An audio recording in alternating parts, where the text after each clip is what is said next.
संगत जी, आज के सत्संग की शुरुआत करते हैं और इनवाइट करते हैं आशु मनचंदा आंटी को। आशु आंटी प्लीज आए और सत्संग शेयर करें।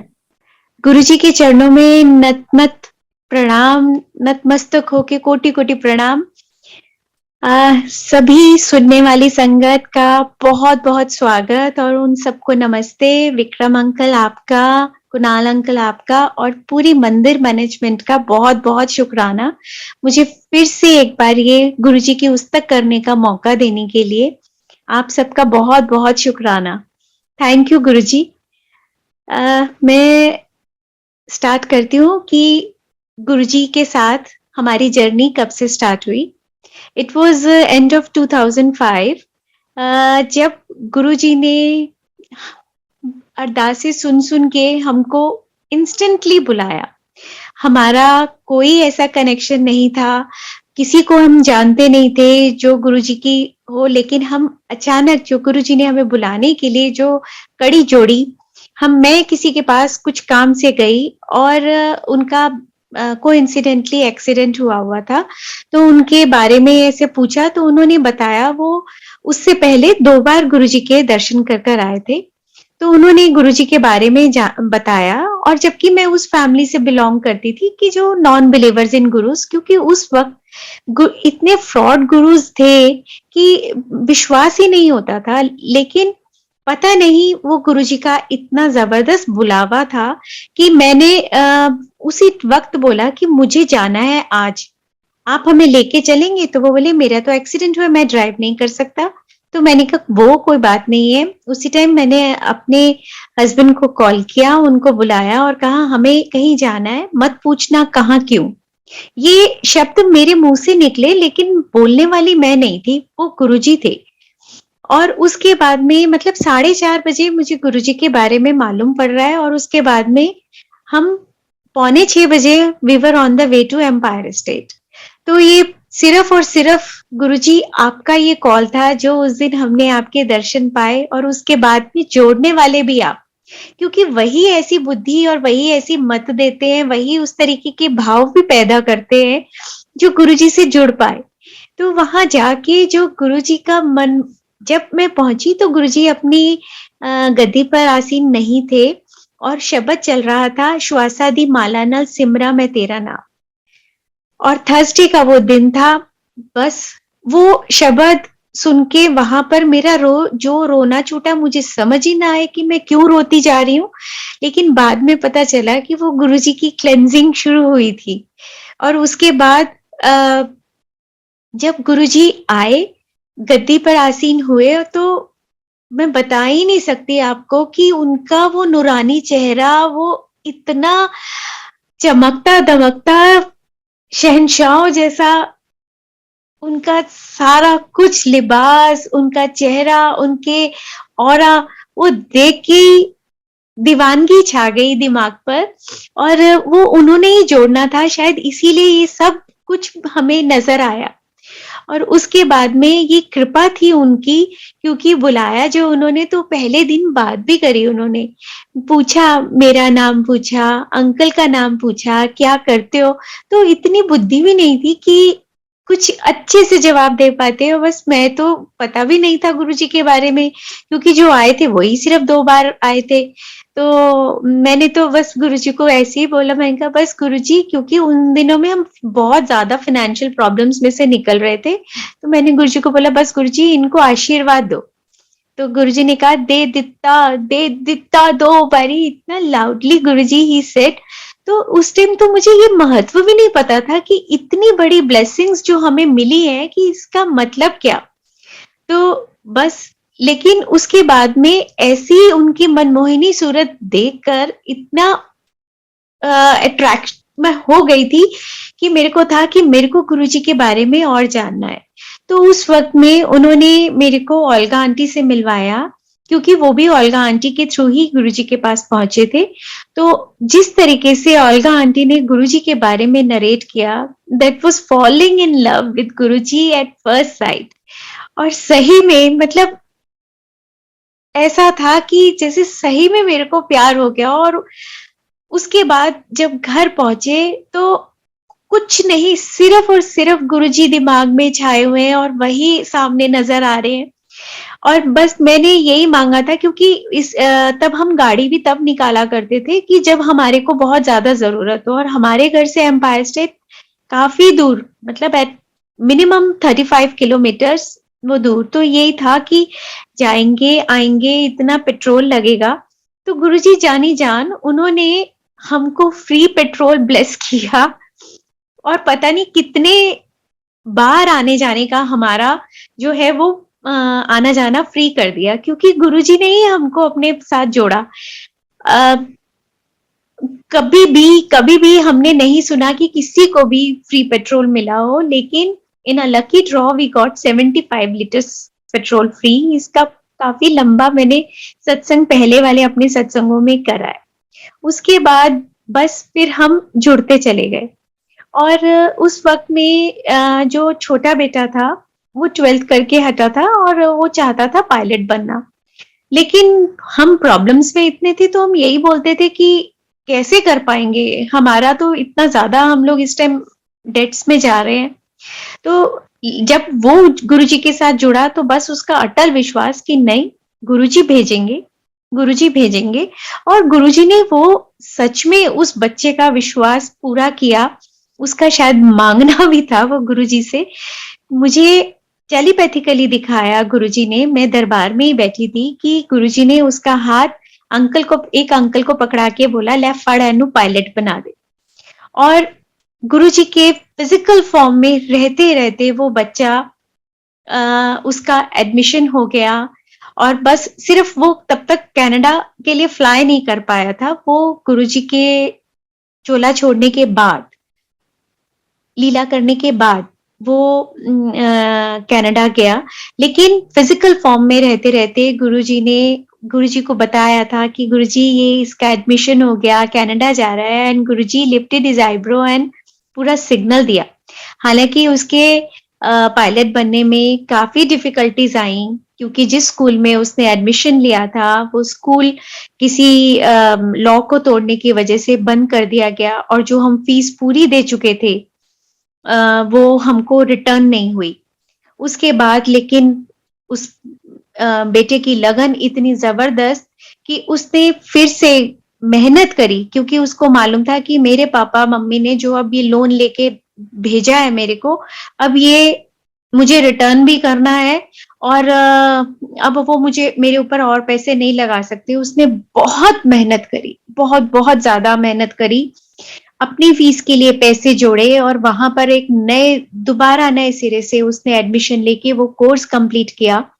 ऑफ कोर्स ये सारे काम करने में उसको काफी लंबा पीरियड लगा, लेकिन आज की डेट में वो गुरुजी की, आप ही की कृपा है, आप ही की मेहर, आप ही की रहमत है कि आज वो एज अ पायलट फ्लाई कर रहा है। गुरुजी अनंतम अनंतम शुक्राना, जो उस बच्चे ने ड्रीम देखा था कि वो फ्लाई कर रहा है, और गुरुजी उसकी फ्लाइट में बैठे हैं संगत के साथ।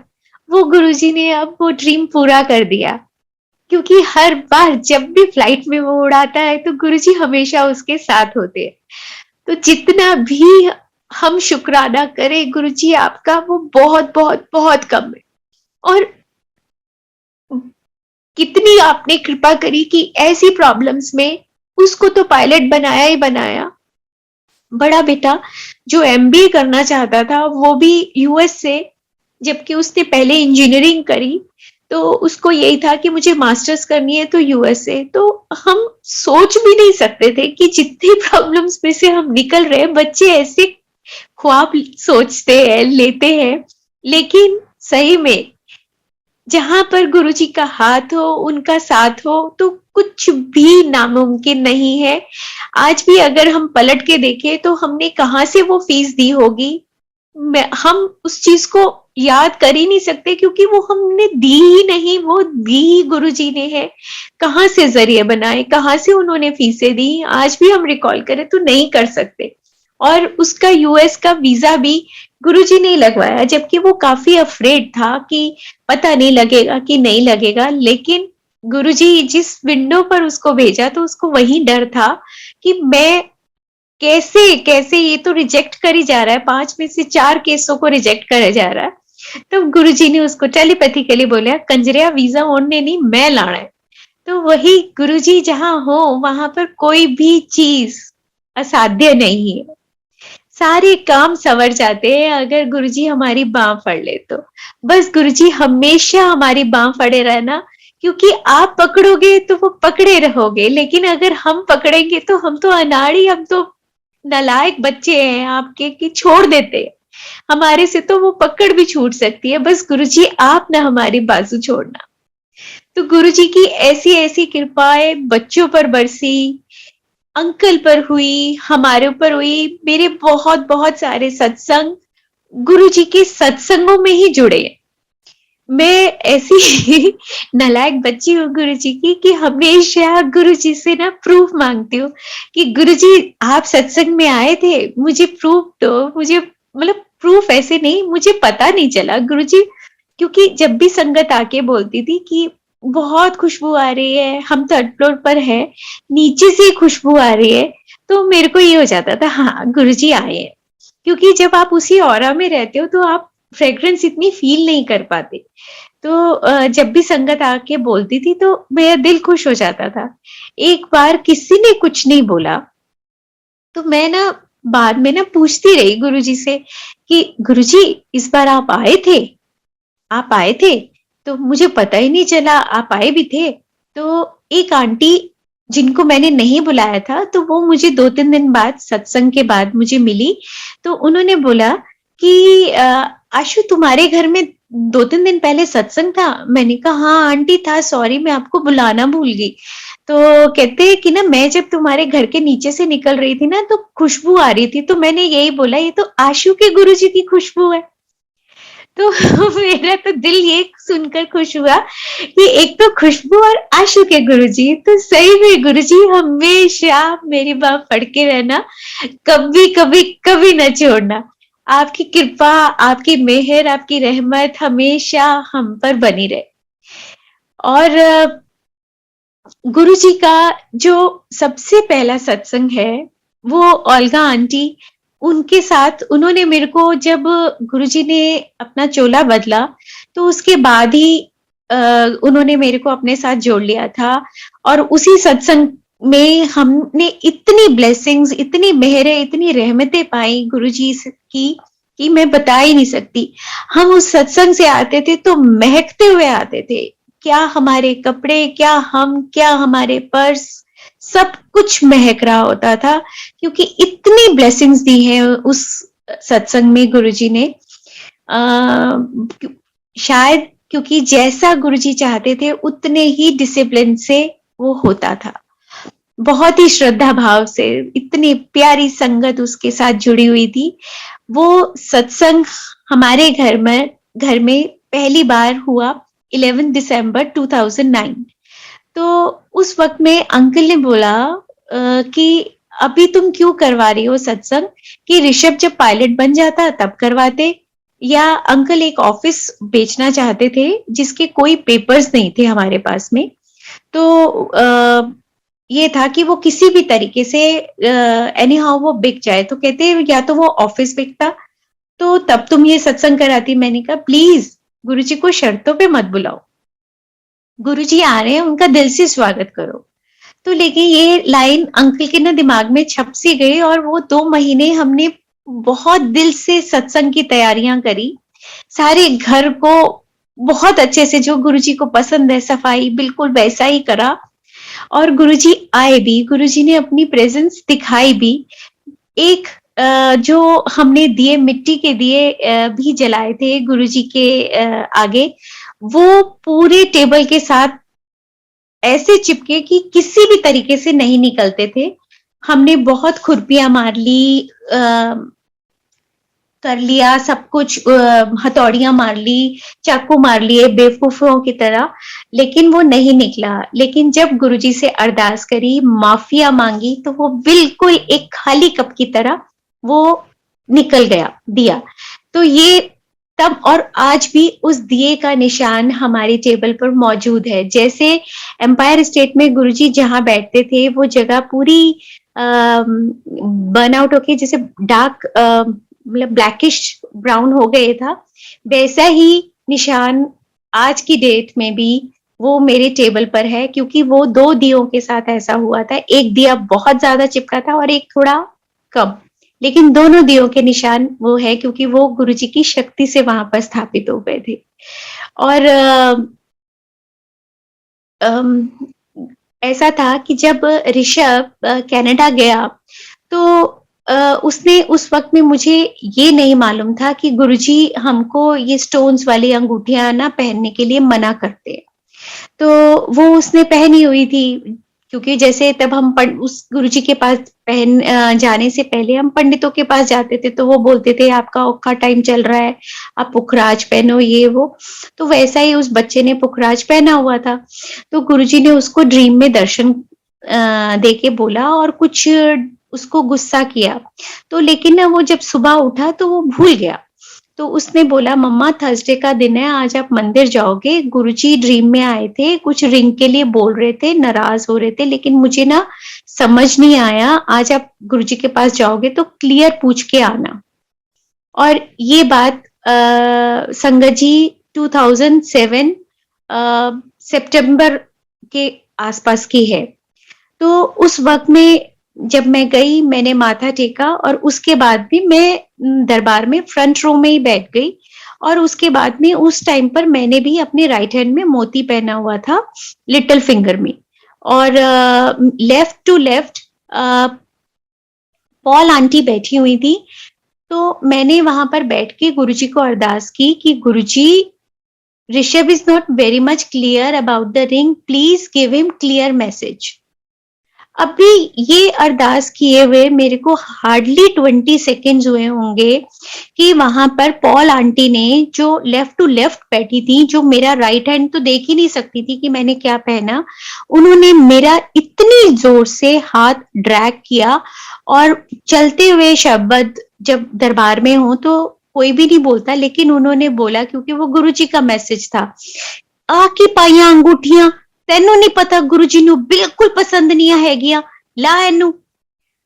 तो मेरे आंसू वही निकलने शुरू हो गए कि गुरुजी अभी तो मैंने अरदास किए हुए भी मुश्किल से 15-20 सेकंड हुए हैं और आपने जवाब भी दे दिया। तो इतने इतने प्यारे हैं हमारे गुरुजी कि कोई भी डाउट आता है तो संगत के थ्रू या शब्द के थ्रू कैसे ना कैसे वो हमको जवाब देते हैं। तो जितना भी हम करें शुक्राना उनका कम है। उसके बाद में लेकिन मैं आपको गुरुजी के होते की बातें बताती हूँ कि जब मैं गुरुजी के पास पहुंची थी उस वक्त में मेरा राइट हैंड फ्रोजन था और मैं कुछ भी काम अपने फ्रोजन शोल्डर से नहीं, उसकी वजह से नहीं कर पाती थी राइट हैंड से।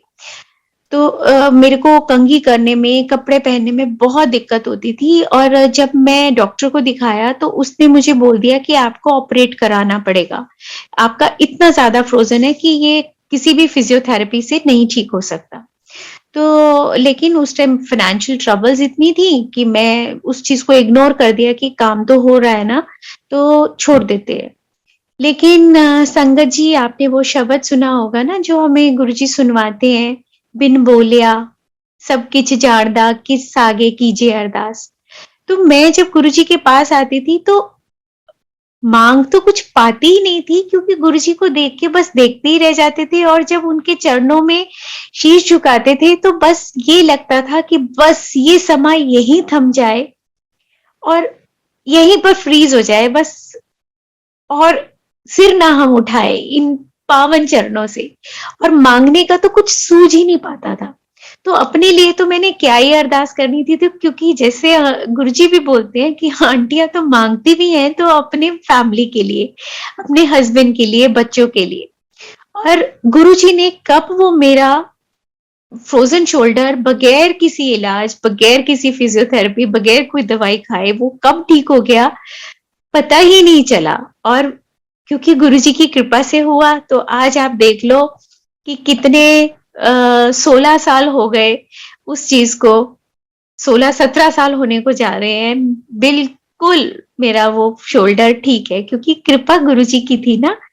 और उसके बाद में एक और बात बताऊं कि जब हम गुरुजी के पास फर्स्ट टाइम आए थे तब हमारे पास मारुति 800 हुआ करती थी, और बिकॉज ऑफ मनी प्रॉब्लम्स हम गाड़ी चलाते जरूर थे लेकिन मेंटेनेंस नाम की जीरो थी।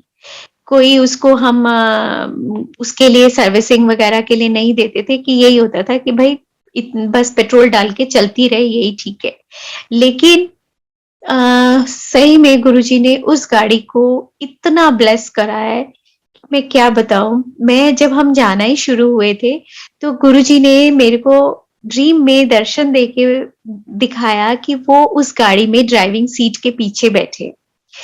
तो जब मैं उठी सुबह उठते ही बगैर कुछ बोले, मैं सबसे पहले, क्योंकि हम थर्ड फ्लोर पर है, मैं नीचे गई, मैंने वो गाड़ी खोली, उस जगह प्रणाम किया जहां मेरे गुरुजी बैठे। तो वही है ना कि वो तो धरती, वो गाड़ी पावन हो गई कि क्योंकि जिसमें मेरे गुरुजी बैठे। और उस गाड़ी की एवरेज बगैर किसी मेंटेनेंस के जब हम जाते थे तो 14 देती थी, वो 14, और वो बढ़ते बढ़ते बढ़ते बढ़ते 23 बगैर किसी मेंटेनेंस के। ऐसा कृपा गुरुजी उन्होंने करी। और उसके टायर जो है वो बिल्कुल रून हो चुके थे, और हमारे उस टाइम में इतनी वही नहीं थी कि हम उन टायर्स को बदलवा ले।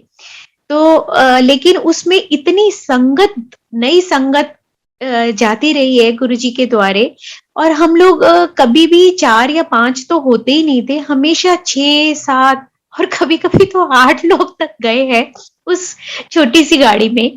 लेकिन पता नहीं उसको गुरुजी कैसे एक्सपैंड कर देते थे कि सब लोग बड़े आराम से उसमें जाते थे, और वो कभी भी गाड़ी ना आते ना जाते पंचर हुई, क्योंकि उसमें मेरा सच्चा बादशाह बैठा था। तो उसने इतना ब्लेस कर दिया था उस गाड़ी को कि कभी कुछ नहीं हुआ उसका।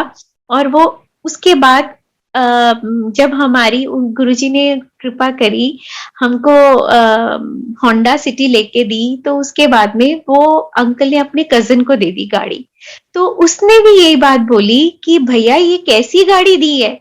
जब मैं वो उसको केदारनाथ बद्रीनाथ लेके गया उस गाड़ी को, कहता है जब मैं 2 साल पहले गया था अपनी गाड़ी में तो मेरा 8,000 का पेट्रोल लगा था, और अब मैं आपकी गाड़ी लेके गया हूं तो मेरा 4,000 में आना जाना हो गया है, जबकि मेरा इस टाइम पेट्रोल कितना ज्यादा बढ़ चुका है। तो वो ऐसी ऐसी कृपाएं गुरुजी करते हैं कि हम बता ही नहीं सकते। कुछ कृपाओं को तो हम जान भी नहीं पाते गुरुजी की, कि उन्होंने इतनी कृपा करी है। 2006 की ही बताती हूँ कि गुरुजी ने, मतलब जिनके लिए हम अरदास भी करते हैं, तो गुरुजी ये नहीं है कि हमें बार बार अरदास करनी पड़े, एक बारी में सुनते हैं। मेरे इन लॉज में मेरे 4 सिस्टर लॉज हैं, उसमें एक ही बार में, मतलब एक ही टाइम में मेरे जो सबसे बड़े जिया जी हैं, सबसे बड़ी सिस्टर लॉ के हस्बैंड, उनको माउथ कैंसर हुआ, और सेकंड नंबर वाली सिस्टर लॉ को हार्ट अटैक हुआ। तो मैंने दोनों के लिए अरदास करी। उस वक्त दोनों ही ठीक हो गए। उनका सर्जरी और उनका बाद में सारा कुछ वो बिल्कुल ठीक हो गए, और मेरी सिस्टर लॉ भी बिल्कुल ठीक हो गई। तो उस टाइम तो सच्ची बताओ संगत जी, मुझे नहीं रियलाइज हुआ कि वो मेरी प्रेयर की वजह से हुआ या वैसे ही वो ठीक हुए। लेकिन जब उन्हीं ब्रदर इन लॉ को दोबारा से 10 साल बाद हार्ट अटैक हुआ, तो और उनकी ओपन हार्ट सर्जरी हुई, तो मैंने फिर से उनके लिए गुरुजी को अरदास की। तब गुरुजी ने मुझे जवाब दिया कि एनू मैं 10 साल पहले ही दे चुका।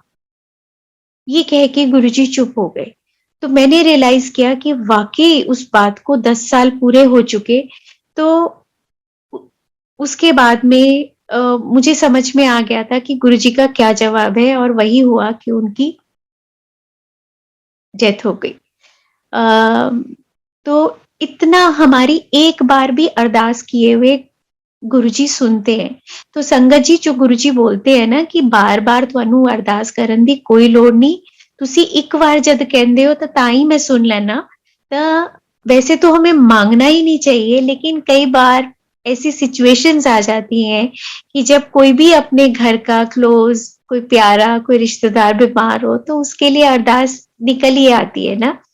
तो लेकिन गुरुजी देख लो कितने स्वीट है कि वो एक ही बार अरदास को भी सुनते भी हैं और उसके ऊपर में हमारा मनचाहा हमको देते भी हैं।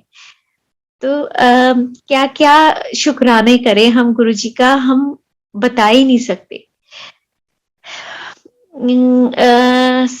संगत जी, और मैं क्या बताऊँ आपको, 2014 जो ये साल चढ़ा, ये बहुत ही क्रिटिकल मेरे अंकल के लिए रहा, मेरे हस्बैंड के लिए रहा।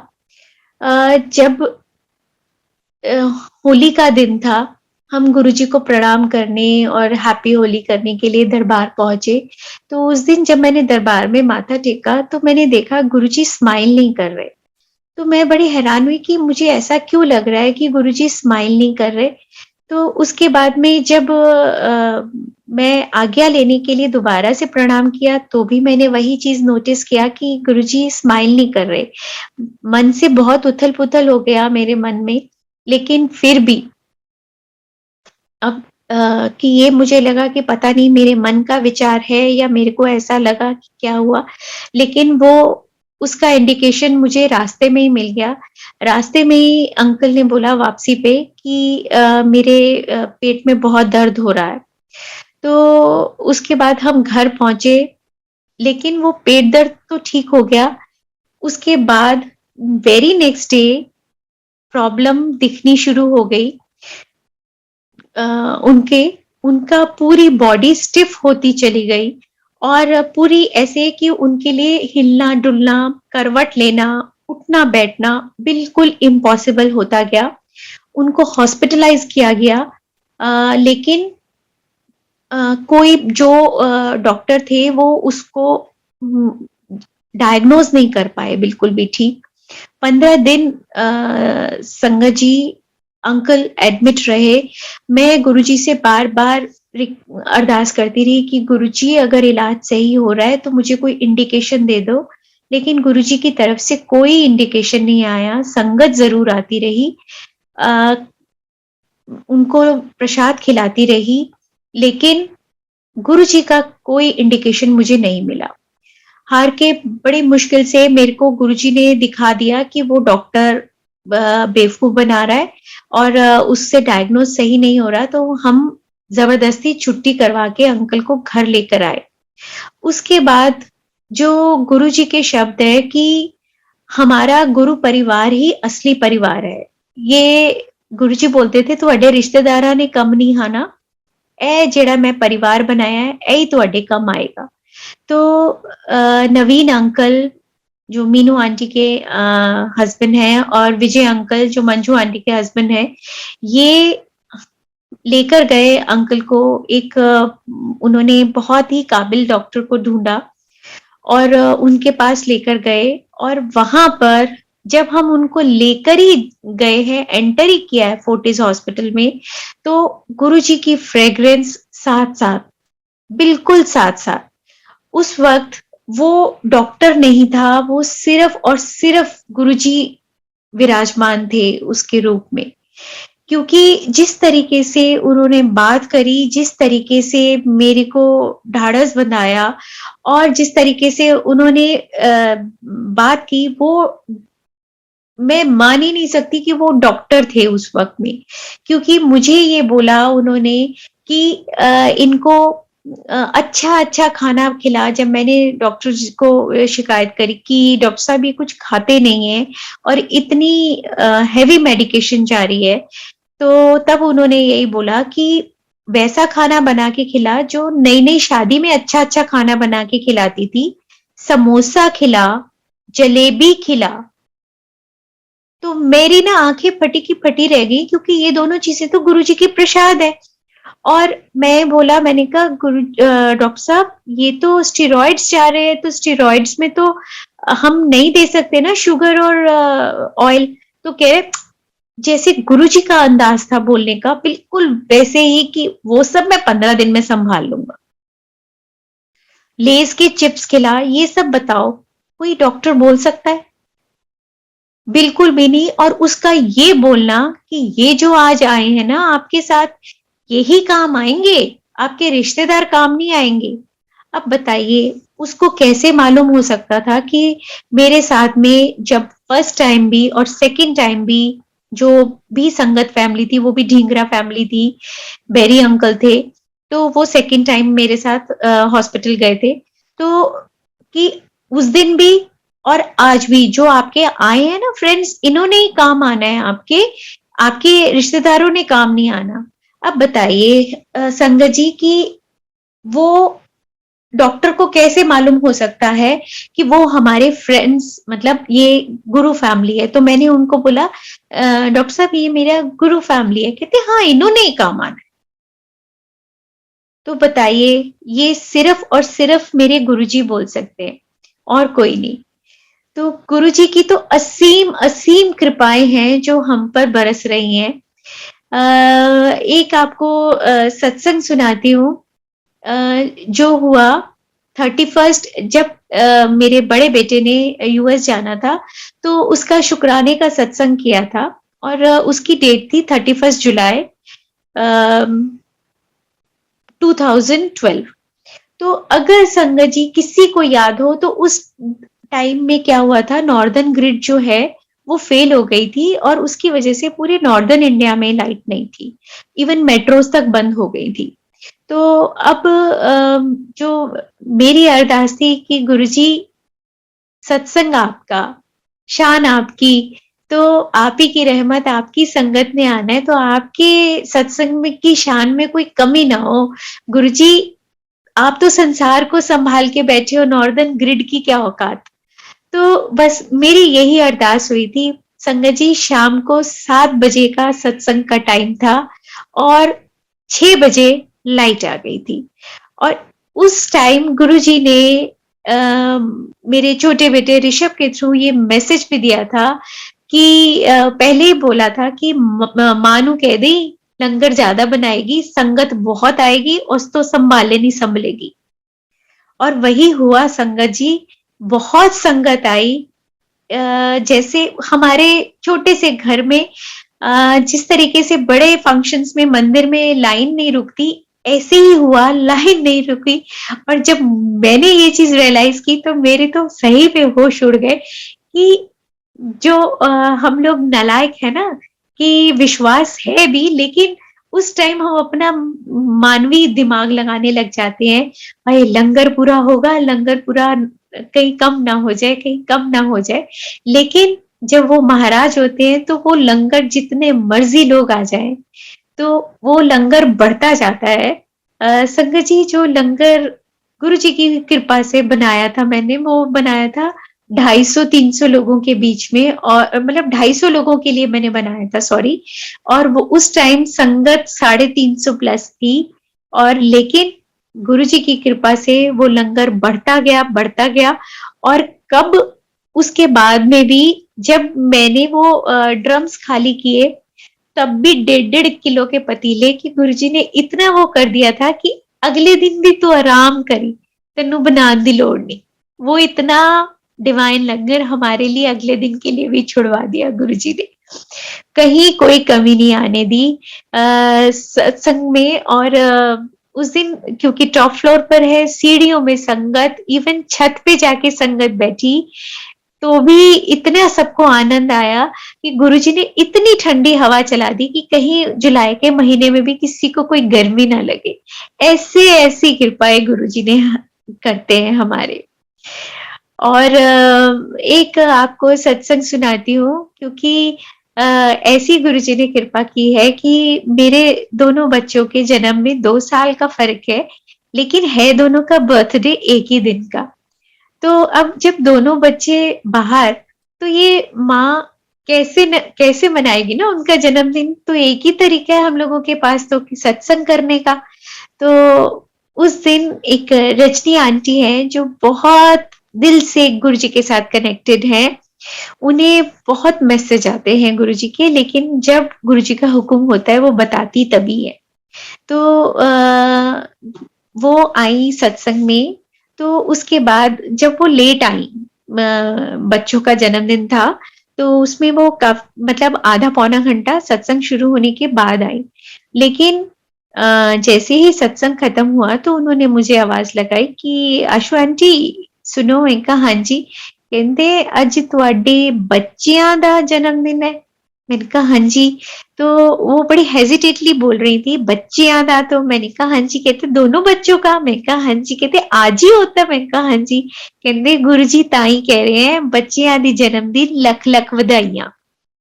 तो सोचो संगत जी कि वो माँ बाप की खुशियां तो झोली से मतलब उनकी झोली तो खुशियों से भर गई कि गुरुजी ने बधाइयां दी बच्चे की। तो और क्या चाहिए माँ बाप को कि जो बस गुरुजी आपका हाथ हमेशा बच्चों के सिर पर बना रहे। और क्या चाहिए माँ बाप को। बस आपकी कृपा हमेशा हमेशा उन बच्चों पर बनी रहे, हमेशा बनाए रखना। तो और एक और बताती हूँ। ये भी सत्संग से ही जुड़ा सत्संग है। बाय चांस बच्चों के बर्थडे पे हमेशा होता ही है गुरुजी की कृपा से सत्संग। और अंकल के बर्थडे पे हो जाता है। लेकिन कभी भी हमारी एनिवर्सरी पर नहीं हो पाता था। तो उस बार ही बच्चों ने जिद करी कि आपका एनिवर्सरी है तो आप सत्संग कराना मम्मा। तो मैंने कहा अच्छा ठीक है। तो लेकिन कभी भी मैं डिस्क्लोज नहीं करती। तो उस दिन पता नहीं सत्संग गुरुजी मतलब उन्हीं की कृपा थी कि कुछ संगत को शक हो गया। तो मेरे से ना चलते हुए शब्द में पूछा कि आज क्या है, कोई खास दिन है। नहीं, मैं हिलाती रही सिर, ना में ये है नहीं है। फिर जब बोला एनिवर्सरी है तो मैंने तब बोला कि हाँ वो अब दरबार में गुरुजी के सामने बैठ के झूठ तो नहीं बोल सकते। तो उस दिन चूंकि मैं व्हाइट एंड पिंक में थी तो मैंने अंकल को भी बोला कि आप भी पिंक शर्ट पहन लेना। लेकिन अंकल जब पहन कर आए तो ग्रीन शर्ट। तो उसके बाद में संगत जी जब सत्संग खत्म हुआ तो जो गुरुजी के चरणों में मालाएं अर्पित थी वो उन्होंने बोला कि आप दोनों एक्सचेंज कर लो। तो वो उनके कहने पर हम दोनों ने वो आदान प्रदान किया। उस टाइम जो फोटो क्लिक हुई, जो टाइम था दैट वाज 2:51 दोपहर का। और वो फोटो शाम को जब मेरे जो जिनका मैंने अभी सत्संग किया, मेरी सेकंड नंबर वाली सिस्टर लॉ, उनकी पूरी फैमिली सत्संग में आई हुई थी और उनका बेटे ने स्विच ऑफ किया हुआ था अपना मोबाइल सुबह से ही, क्योंकि सत्संग है। तो उसने जब शाम को खोला अपना फोन तो देखा कि जो फोटो 251 पर क्लिक हुई थी वो फोटो उसके फोन में उसके किसी एलुमनाई मतलब उसके किसी स्कूल फ्रेंड ने उसको सुबह 10:30 बजे भेजी हुई थी। डिट्टो वही फोटो। तो सिर्फ ये सत्संग शेयर करने का मतलब मेरा यही है कि जो होता है हमारे जीवन में, जो हो रहा है, वो सिर्फ और सिर्फ गुरुजी की कृपा से, उनकी मर्जी से।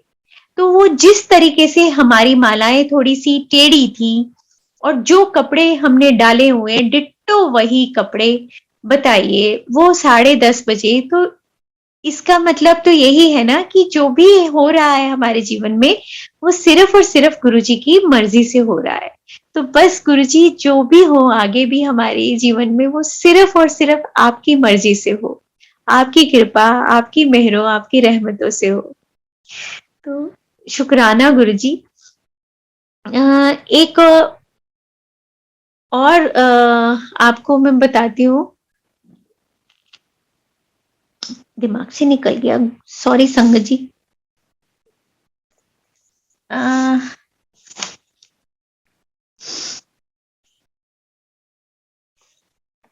हमारे घर में एक सत्संग हुआ था, मतलब काफी संगत आई थी 21 जनवरी को। लेकिन उसके बाद गुरुजी ने, मैं फेब का महीना था, फर्स्ट वीक ही था, मैं मंडे के दिन दरबार में गई। तो उस वक्त दरबार में बैठी जब मैं थी तो उस वक्त मुझे गुरुजी ने हुक्म दिया कि सत्संग करवा। और उस सत्संग में गुरुजी ने डेट भी दी मुझे कि कब करवाना है, और मुझे लंगर का मेन्यू भी बताया, और ये भी बोला कि लंगर खुद बनाना है। तो संगत जी, इस बात से जो मुझे समझ में आता है कि हम कोशिश करें कि हर सत्संग में कि जो भी लंगर है, हम जितना हम खुद बना सकते हैं वही बनाएं, हम सेवा वगैरह ज्यादा ना बांटे। तो अपने आप जितना हम बना सकते हैं उतनी ही संगत को बुलाए। बाकी सबका अपना अपना कनेक्शन और अपना अपना वो, लेकिन जो ये मेरे को समझ में आई बात गुरुजी की, कि जो गुरुजी चाहते हैं कि हम लंगर खुद से पूरी पवित्रता के साथ खुद बनाए। और जैसे हम कैटरिंग करते हैं या वो करते हैं, तो अब कई बारी लार्ज स्केल पे हम करना चाहते हैं तो वो एक अलग बात है, या अब जिसको जो समझ में आए ये हुक्म। मेरे को तो यही समझ में आता है कि ये हुक्म गुरुजी का इसीलिए आया कि हम सारा अपना लंगर खुद प्रिपेयर करें। एक मैं आपको वो बताती हूँ, अपना लॉकेट का सत्संग। एक बार हम मेरे ब्रदर की बेटी की पार्टी थी, उसने उसका बेबी हुआ था, तो उसमें हम गए। तो मेरे ब्रदर की रिक्वेस्ट पे कि कोई उनके गेस्ट आए थे ऐसे जो फर्स्ट टाइमर्स थे, तो उन्होंने बोला कि आप इनको प्लीज अटेंड कर लो, थोड़ा एंटरटेन कर लो। तो हम उनके साथ में बैठ गए, मैं और मेरे हस्बैंड। तो अब हमसे तो और कोई इधर उधर की बात तो हो नहीं पाती, घूम फिर के दो बात हुई और उसके बाद में गुरुजी की बात। तो उनको वो शायद कहीं एक बारी उन्होंने देखा होगा, but they started talking something wrong about गुरुजी। तो अंकल से सहन नहीं हुआ, तो उन्होंने क्या हुआ कि उस टाइम ड्रिंक्स भी चल रही थी और साथ में स्नैक्स भी चल रहे थे। तो उन्होंने ना, लेकिन वही खाते हुए अपना शर्ट का एक बटन खोल के अपना लॉकेट निकाला और बोला, देखो मैं इन गुरुजी की बात कर रहा हूँ। तो मुझे उसी वक्त में ना खटक गया, मेरे को बहुत बुरा लगा कि अंकल ने ना खाते हुए झूठे हाथों से गुरुजी को टच क्यों किया। तो अब मैं लेकिन वहां पर बोल नहीं सकती थी। और उसके बाद जब हम घर पर आए, तो जैसे ही अंकल ने ड्रेस चेंज की तो कह रहे, अरे मेरा लॉकेट। तो वहीं पे खटका, तब हमने पूरे घर में देखा, कहीं लॉकेट नहीं गिरा था। और उसके बाद में मैं रात को ही नीचे उतरी, गाड़ी देखी, देखा लॉकेट नहीं है। सुबह उठी, सुबह उठ के दोबारा घर को पूरा देख लिया, सब कपड़े बिस्तर सब छान लिए, जाके गाड़ी को पूरा छान मारा, लेकिन हमें लॉकेट नहीं मिला। उसके बाद में कार वॉश वाला जो आता है उसको बोला कि ऐसे ऐसे लॉकेट है, तो तुम जरा देखना गाड़ी में मिले तो उसने भी देख लिया, लेकिन नहीं मिला। तो उसके बाद में संगत जी मैं बहुत परेशान हुई और गुरुजी से ना माफिया मांगती रही कि गुरुजी आए, आपका लॉकेट अगर वहां गिर गया, वहां पे तो वेटर्स के पाँव आ जाएंगे, आपके उसके आपके लॉकेट पे, हाय हमसे कितनी बड़ी गलती हुई। मतलब जिस तरीके से भी जो भी मेरे मन में भाव आए, अपोलोजाइज मैं करती गई कि बहुत ही परेशान, दिमाग से वो बात ही ना निकले। 4 दिन बाद हम नीचे उतरे, गाड़ी खोली, ड्राइविंग सीट जिसपे मतलब अंकल की सीट के बिल्कुल राइट इन द मिडल वो लॉकेट।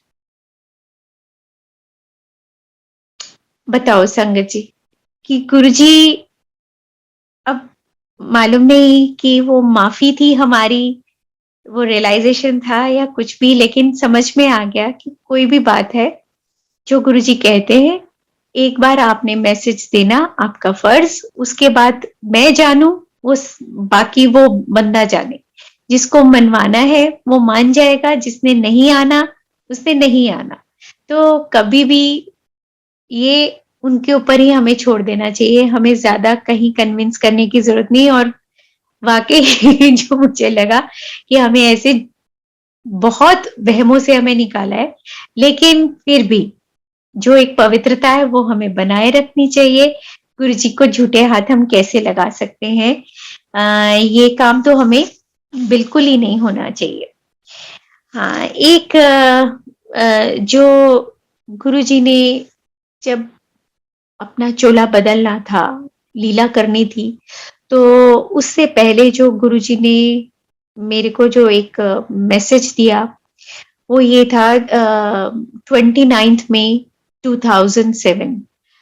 मैं शाम का वक़्त था, उस दिन मैं सुबह शिव पुराण नहीं पढ़ पाई थी, तो मैं शाम को पढ़ रही थी और शिव पुराण पढ़ते-पढ़ते ही मुझे तब मेरा मंदिर एक कबर्ड के अंदर हुआ करता था।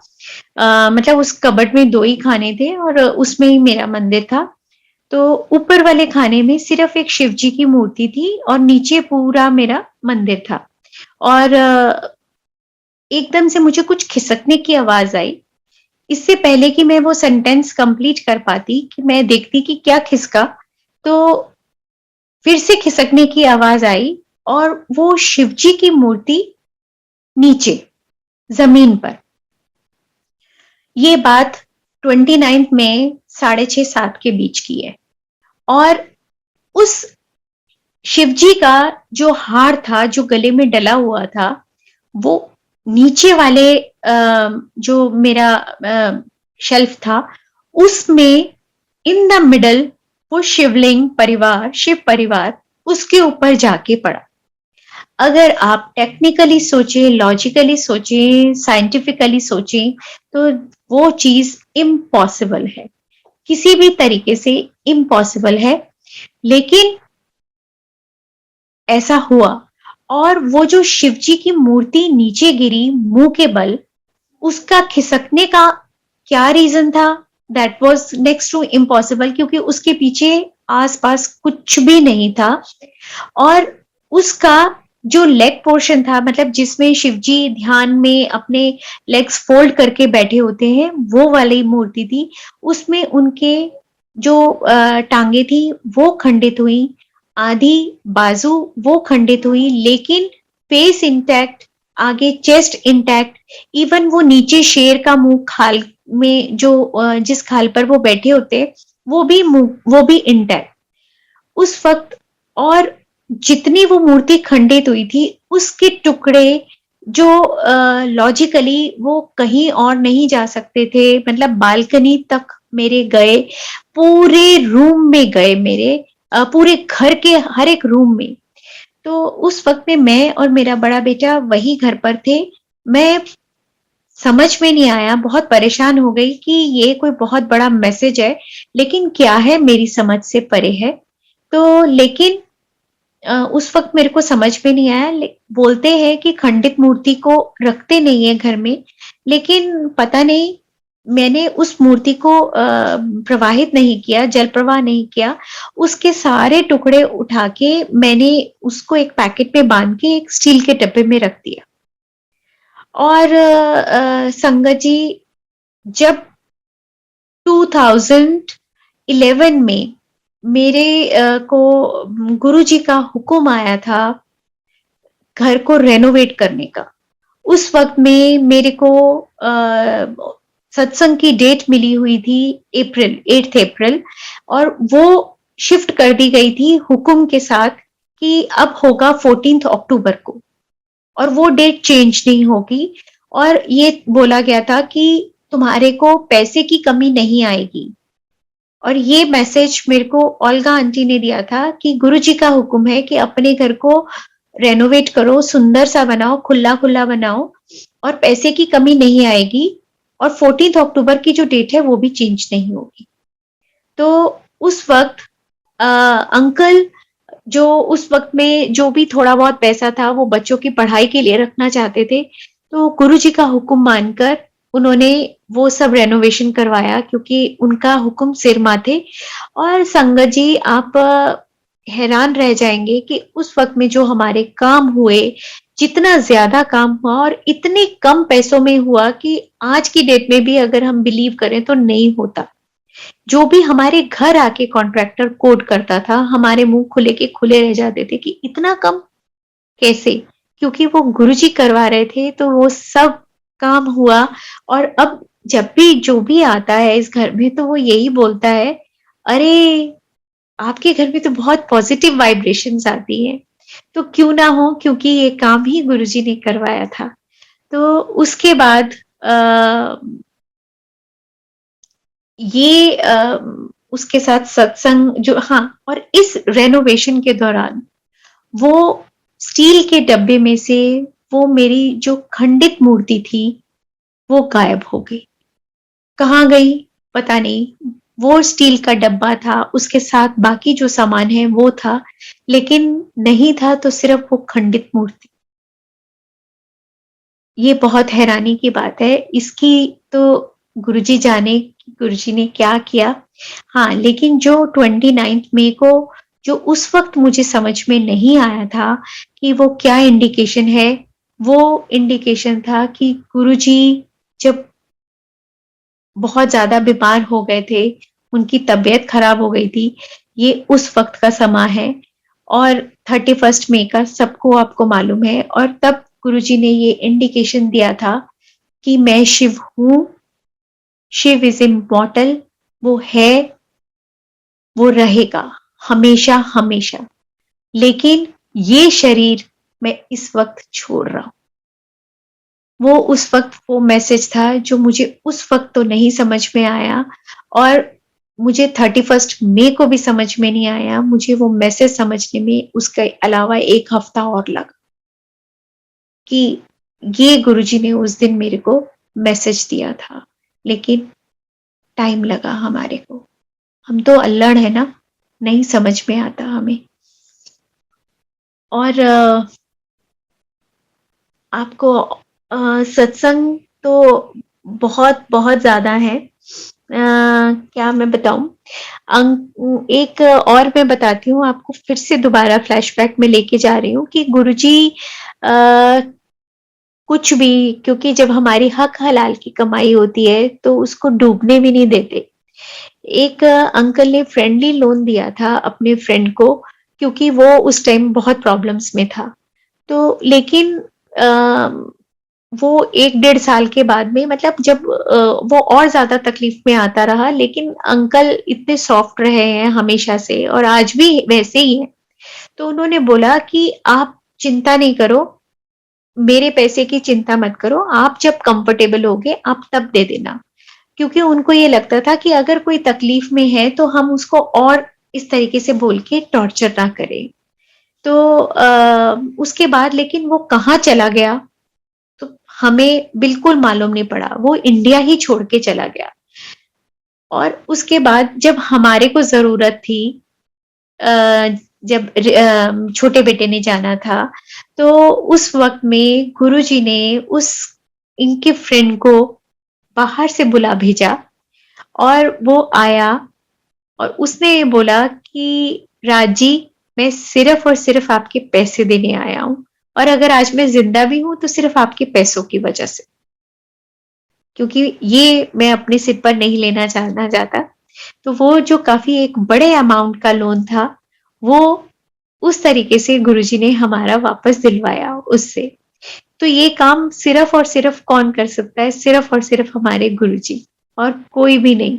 नहीं तो ना हमें ये मालूम कि वो कहाँ है, किधर है, और उसका आके सिर्फ़ यही बोलना कि मैं जब उसने मुझे फ़ोन किया कि आशु पहचाना, तो मैं बोला, मैंने कहा आवाज़ फ़ैमिलियर लग रही है लेकिन मैं पहचान नहीं पा रही हूँ, तो याद नहीं आ रहा। तो उसने बोला, मैं वो हूँ जिसके लिए तुमने बड़ी अरदास करी है।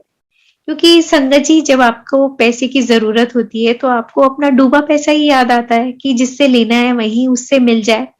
तो ऐसी कृपा करी गुरुजी ने कि उसको वापस बुलाया।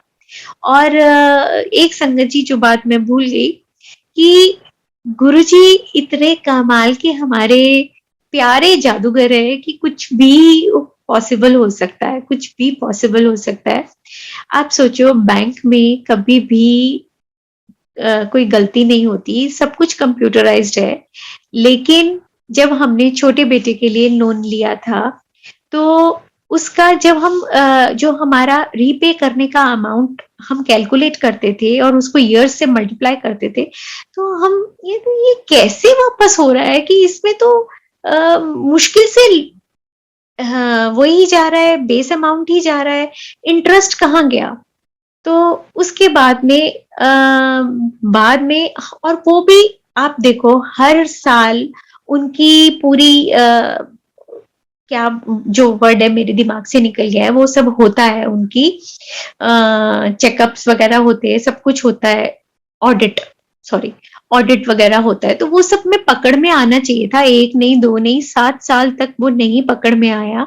और वो 7 साल बाद जब अंकल फाइनेंशियली बेटर हो चुके थे, स्ट्रांग हो गए थे और वो अब उनको लोन अमाउंट उतारने में कोई दिक्कत नहीं थी, तब वो आया बैंक की पकड़ में कि जी ये हमसे ना मिस्टेक हो गई है, ये आपका इतना नहीं इतना अमाउंट अभी बाकी है।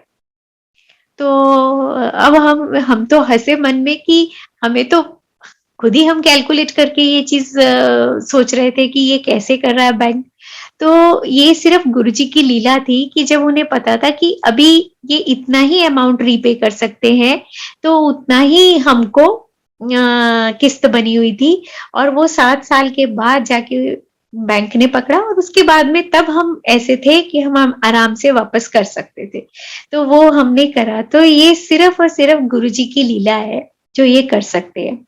हाँ, संगत जी, और जो मैंने आपको एक बात बताया था कि जो अंकल चाहते थे कि उनका वो जो ऑफिस है वो बिक जाए, तो वही जो वो कहते थे कि पहला सत्संग भाई तब तुम करवाना जब वो ऑफिस बिक जाए।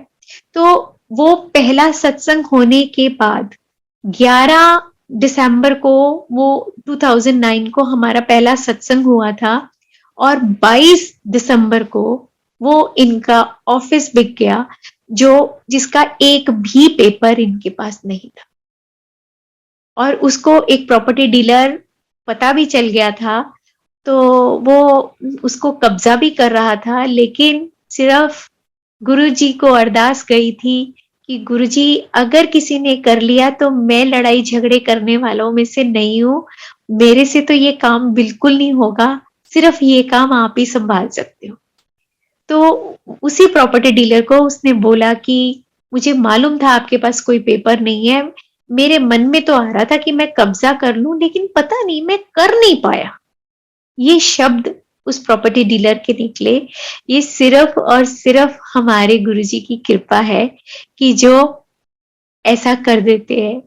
तो कितनी छोटी-छोटी बातें हमारी सुनते हैं, कितने बड़े-बड़े काम हमारे कर देते हैं और कितनी भूलें हमारी बख्शते हैं, ये सिर्फ हमारे गुरुजी ही कर सकते हैं, संगत जी।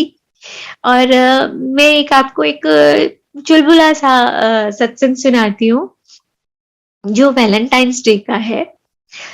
वैलेंटाइन्स डे उस दिन गुरुजी की कृपा से संडे था और मंदिर में बुलावा रहता है हमारा उस दिन का। तो ये तब की बात है जब इतना मतलब संगत कम होती थी, तो सुबह के वक्त भी दरबार खुला रहता था। तो हम जाके माथा टेक के गुरुजी से वहीं पर आज्ञा लेके फिर हम अपने उसमें जाया करते थे। तो उस दिन वैलेंटाइन्स डे था, तो अरदास करते हुए मैंने जो बोला वो आपको सुनाती हूँ। मैंने बोला, मैंने कहा गुरुजी you are our valentine, no doubt about this thing, I love you very much, लेकिन गुरुजी आज मैं नॉटी हो रही हूँ, आई एम बिकमिंग नॉटी। मतलब जिन शब्दों में मैंने अरदास की थी वही बता रही हूँ कि गुरुजी I am becoming naughty, today I want proof that you love me. तो अ, ये अरदास कह के मैं चली गई। और उसके बाद में शाम तक मैं भूल भी गई थी वो बात।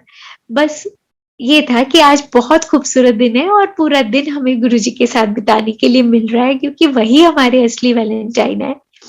तो बहुत खुश थी। और शाम को सिंगला आंटी ने मेरे को वो दिया। तब क्या होता था कि अगर कोई भी सब्जी प्रसाद बच जाता था तो वो बट जाया करता था। तो उन्होंने गोभी का फूल दिया कि आशु आंटी ये लो। तो जब वो फूल मिला तो एकदम से मुझे सुबह वाली बात स्ट्राइक हुई, अरे वाह गुरुजी, फूल ना सही गोभी का फूल सही। थैंक यू गुरुजी, आपने कुछ दिया। उसके बाद में मुझे दूसरी चीज मिली, चटाई प्रसाद। जिस पर लंगर होता है वो चटाई प्रसाद मुझे सिंगला आंटी ने दिया कि ये लो आंटी, ये लेके जाओ। मैंने कहा वाह वाह गुरुजी, थैंक यू, वैलेंटाइंस डे पे इससे बढ़िया इतना प्यारा प्रसाद और क्या होएगा। लेकिन जाते जाते तक हम लोगों को 11:45 बजने में 10 मिनट ऐसा हो गया था। और जब तक हम गणेश जी के पास पहुंचे आज्ञा लेते हुए, तो तूर आंटी ने आवाज लगाई, आशु आंटी रुक जाओ, अभी नहीं जाना, केक खा के जाना। मैंने कहा वाह वाह, आज तो गुरुजी केक पेस्ट्री भी, वाह। तो वो भी गुरुजी ने वहां पर खिलाई। उसके बाद जैसे ही बाहर निकले तो 12 बजने में 10 मिनट बाकी थे। अंकल पार्किंग से गाड़ी निकालने गए और एक अंकल ने मुझे आवाज मार के, गाड़ी में वो बैठे हुए थे, तो बुलाया, आंटी इधर आओ। तो मैं उनके पास गई तो उन्होंने मुझे रोल किया हुआ पकड़ाया। तो मैंने जब वो उस रोल को खोला तो गुरुजी जानी जान है ना, किसी को नहीं मालूम था कि मुझे गुरुजी का येलो चोले वाला स्वरूप बहुत भारा है, इन दिनों में बहुत पसंद आता है। तो वो वाला स्वरूप पूरा फुल साइज मेरे को दिया। वो तो लेते ही कि 14 फरवरी खत्म होने में 10 मिनट बाकी और गुरुजी ने मुझे वो गिफ्ट दिया। आज मेरे मंदिर में वही उसी रूप में, उसी वाले स्वरूप में, मतलब वही वाला स्वरूप है जो मुझे उस दिन गुरुजी ने दिया था, वही मंदिर में विराजमान है।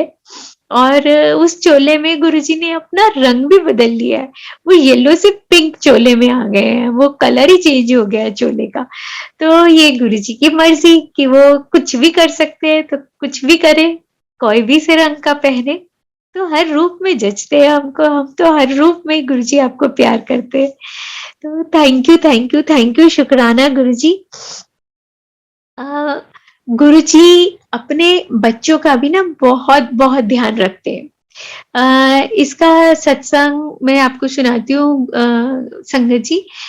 जब बड़ा बेटा जो मास्टर्स करने गया था यूएस, तो वहां पर जब वो गया तो जैसे हम सुनते हैं कि 20 घंटे की बच्चों को वहां पर जॉब मिल जाती है वीकली, और वो उससे अपनी लिविंग निकाल लेते हैं।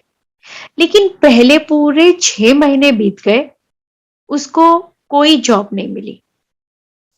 तो उसके साथ में उसके जो इवन रूम वो थे, जो उसके घर में उसके बाकी स्टूडेंट्स जो शेयर कर रहे थे उसके, उन सबको मिल गई, लेकिन इसी को नहीं मिली। तो मैंने कहा गुरुजी, आप बिना गजब की ना वो लेते हो, परीक्षाएं लेते हो। मैंने कहा बिल्कुल, मैंने कहा सब बच्चों को मिल जाती है, मिल गई है, और उसी को ही नहीं मिली। अब देखो, आपको तो पता है ना कि कितनी जरूरत है, अब हम उसकी लिविंग भी भेजेंगे। तो मैंने कहा हमने तो क्या भेजनी है, आप ही के ऊपर और बर्डन पड़ेगा, आपको ही भेजनी पड़ेगी, और उसकी लिविंग भी निकाल के। और तो अब गुरुजी मुस्कुराए कुछ, ऑब्वियसली उसके बाद में गुरुजी ने उसको असिस्टेंट प्रोफेसर की जॉब दिलवाई, उसमें उसको स्कॉलरशिप भी दिया, सैलरी भी दिलाई और उसके बाद में जवाब दिया कि मेरे बच्चे छोटी मोटी नौकरी थोड़ी करेंगे। तो मतलब गुरुजी अपनी संगत को तो प्यार करते ही हैं, अपने बच्चों का बहुत ध्यान रखते हैं। जितना भी हम शुक्राना करें वो कम है। और गुरुजी की कृपा तो बहुत बहुत बहुत ज्यादा अनंत है।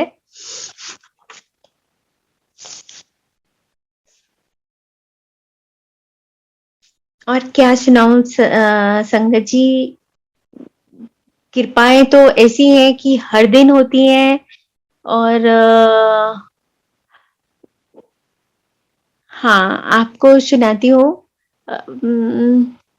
छोटे बेटे की शादी का सत्संग। उसकी जो शादी के सत्संग में क्या हुआ था, उसका जो कुछ दिन पहले, शादी से पहले, ऑब्वियसली शादी से पहले सत्संग तो करना ही था।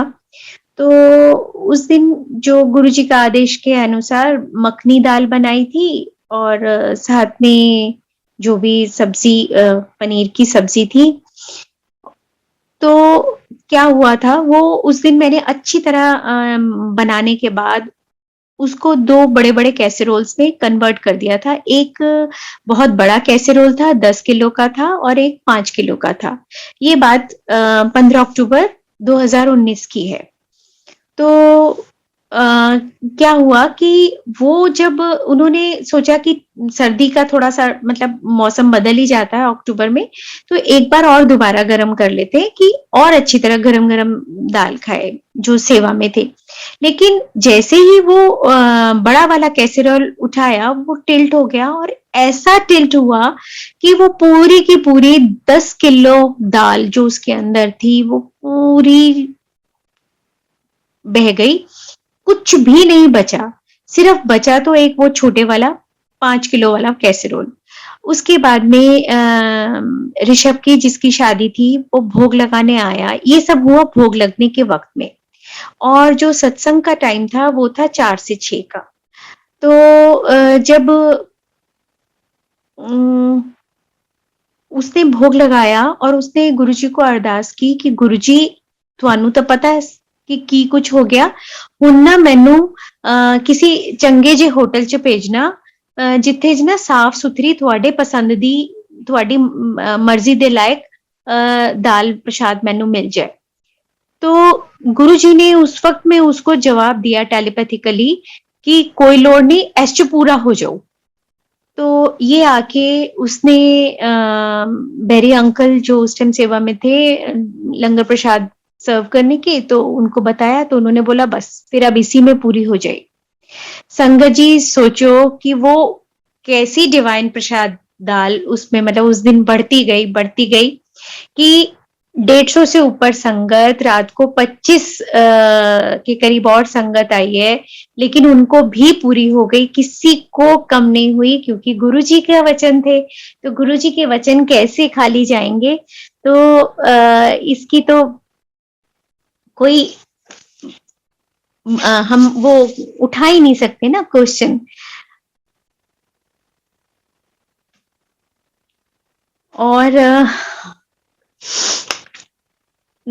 इसी के साथ मैं अनंतम शुक्राने के साथ अपनी वाणी को विराम देती हूँ और मंदिर मैनेजमेंट का बहुत बहुत बहुत शुक्राना करती हूँ कि आज उन्होंने मुझे फिर से मौका दिया सत्संग करने का। बहुत बहुत बहुत शुक्राना।